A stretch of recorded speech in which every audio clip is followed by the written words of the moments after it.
আজকের আলোচনা কবি শক্তি চট্টোপাধ্যায়ের লেখা ৩ পাহাড়ের কোলে কবিতাটি। শক্তি চট্টোপাধ্যায়ের ব্যাপারে আগে জেনে নেই। কবি শক্তি চট্টোপাধ্যায়ের জন্ম 1933 সালে, মৃত্যু হয়েছে কত 1995 সালে। বাংলা ভাষার অন্যতম প্রধান কবি বলা যায়।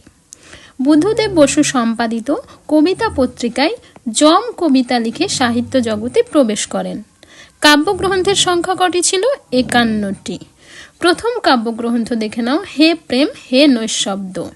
উল্লেখযোগ্য কাব্যগ্রন্থের মধ্যে ছিল ধর্মে আছি জিরাফেও আছি, হেমন্তের অরণ্যে আমি পোস্টম্যান, সোনার মাছি খুন করেছি, যেতে পারি কিন্তু কেন যাব। বিখ্যাত দুটি উপন্যাস কুয়োতলা ও অবনী বাড়ি আছো। কবি শক্তি চট্টোপাধ্যায়ের কবিতা সাপ্তাহিকী প্রকাশ করে কাব্যজগতে আলোড়ন সৃষ্টি করেন। আচ্ছা, তারপরে আমরা কবিতায় চলে যাব। ৩ পাহাড়ের কোলে। আচ্ছা, ৩ পাহাড়ের কোলে মানে কি?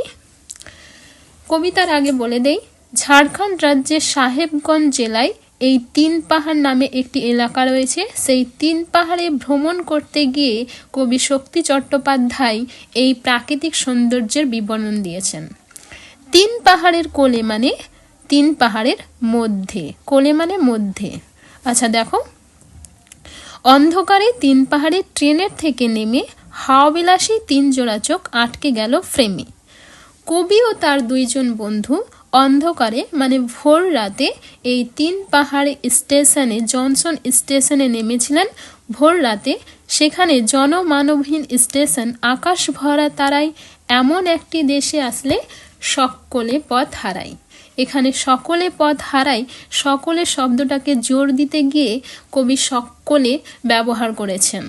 হাওয়াবিলাসী মানে ভ্রমণ পিপাসু, ভ্রমণ করতে যাওয়ার খুব শখ, এরকম ভ্রমণ পিপাসু। ৩ জোড়া চোখ, ৩ জোড়া চোখ বলতে এখানে নিশ্চয় একজনকে বোঝায় না।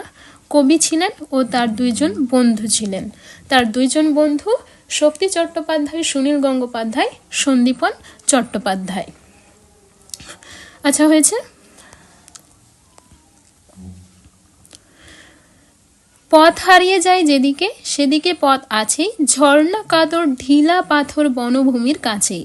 কবি বলছেন যে এই প্রাকৃতিক সৌন্দর্য এতটাই সুন্দর, এতটাই মনোরম যে সেই জায়গায় পথ হারিয়ে যেদিকেই যাই না কেন সেদিকেই কি রয়েছে? ঝর্ণা কাদর ঢিলা পাথর। কাদর মানে বলা হয়েছে বড় বড় পাহাড়ে জল যখন বৃষ্টি হয় তখন পাহাড়ের নিচু এলাকাগুলি, নিচু জায়গাগুলি জল জমে সেখানে জলাশয় তৈরি হয়, সেটাকেই বলা হচ্ছে কাদর। ঢিলা পাথর বনভূমির কাছেই, যেদিকেই যায় না কেন এই বনভূমি রয়েছেই। বনভূমির ওপারে কোনো মনোভূমির দয়। আচ্ছা, বনভূমি বনভূমি মনোভূমিটা কি? মনোভূমি হচ্ছে কবির কল্পনার জগৎ। দয় মানে জলাশয়। ফুসুর ফাসুর ঘুসুর ঘাসুর স্বপ্নে কথা কয়। ফুসুর ফাসুর ঘুসুর ঘাসুর, দেখবে কবিরা যখন কবিতা লেখে অজান্তেই তাদের মন থেকে কিছু শব্দ ছন্দের আকারে বেরিয়ে আসে। তো ফুসুর ফাসুর ঘুসুর ঘাসুর এই ছন্দের আকারে কবির কল্পনা থেকে বেরিয়ে এসছে কথাগুলি। তারপরে দেখো, পূব আকাশে আস্তে ধীরে আলোর ঘোমটা খোলে, শক্ত সবুজ গা ভেসেছে ৩ পাহাড়ের কোলে। সেখানকার প্রাকৃতিক সৌন্দর্যের কথার বিবরণ দিতে গিয়ে কবি বলছেন, সহজ করে বাঁচা কি আর খাঁচাতে সম্ভব? শহরের কংক্রিটের মধ্যে, শহরের ব্যস্ততা জীবনের মধ্যে থেকে সহজ করে বাঁচা সম্ভব নয়। সহজ করে বাঁচতে হলে কোথায় আসতে হবে? এই ৩ পাহাড় এলাকার মতো এরকম এলাকায় আসতে হবে যেখানে প্রাকৃতিক সৌন্দর্য রয়েছে মনোরম। এখানে খাঁচা বলতে এই শহরের গণ্ডিবদ্ধ জীবনকে বোঝানো হয়েছে। ৩ পাহাড়ের নকশি কাঁথায় শিশুর কলরব। তো খাঁচা থেকে বেরিয়ে এসে সহজ করে বাঁচতে গেলে ৩ পাহাড়ের নকশি কাঁথায়, গ্রাম্য এলাকায় দেখবে যে নকশি মানে নকশার ওপর নকশা তৈরি করে কাঁথা সেলাই করা হয়, সেটাকে বলা হয়েছে নকশি কাঁথায় শিশুর কলরব।